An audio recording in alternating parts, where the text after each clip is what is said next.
मुझसे जो भी जुड़कर रहता है उसे मेरे इन तीनों रूपों की ही प्राप्ति होती है। सत्य, धर्म और न्याय। मेरे सत्य रूप को पाने उसे अन्यत्र कहीं जाना नहीं पड़ता। धर्म के निर्वाह की तलाश करनी नहीं पड़ती, क्योंकि मेरा धर्म रूप स्वयं उसके जीवन के धर्म का निर्वाह करता। न्याय मांगने न्यायालय नहीं जाना पड़ता। उसके प्रति होने वाले अन्यायों का न्याय स्वयं मैं करता हूँ। सत्य के निकट जितना अधिक आओगे उसकी पहचान तुम्हें होती ही जाएगी, और सत्य के निकट जाने का तरीका भी तुम्हारी परिस्थितियां हैं। संसार में जन्म लेते हो तो परिस्थितियां आती ही रहती हैं।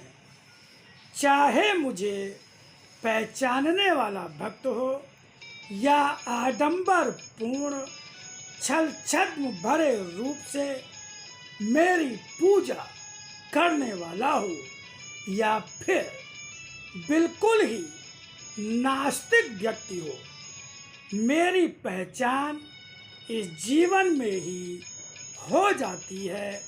अगर मनुष्य मुझे पहचानना चाहता है तो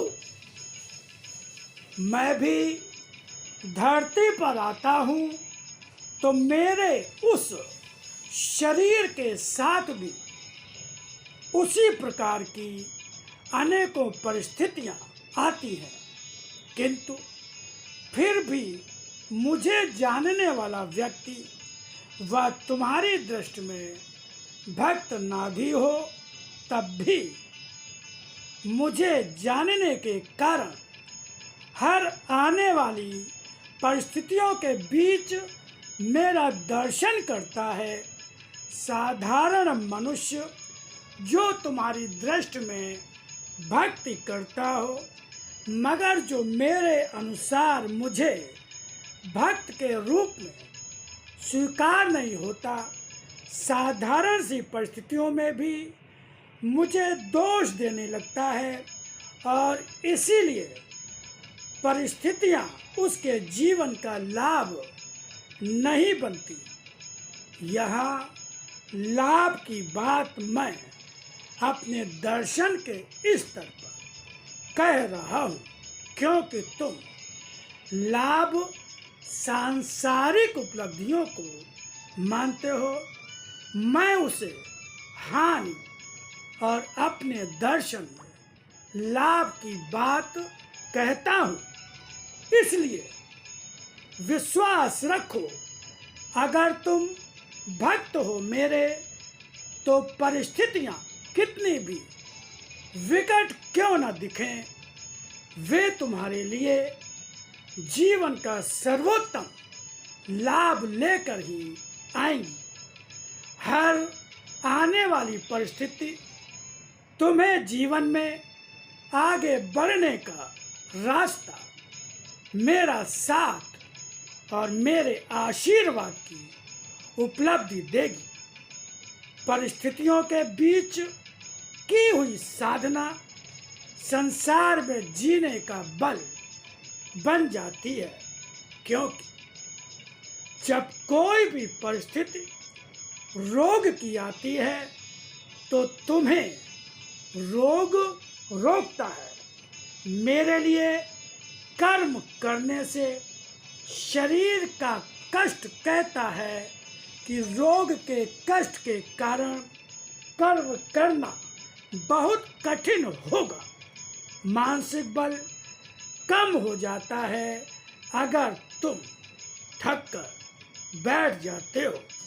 पर अगर रोग के कष्ट से पीड़ित मन को साध कर जब मेरे लिए कर्म करते रहते हो, तुम्हारा मानसिक बल बढ़ जाता है और आगे उसी प्रकार की परिस्थिति यदि आ भी जाती है तो तुम्हें उस पर विजय पाना मुश्किल नहीं होता।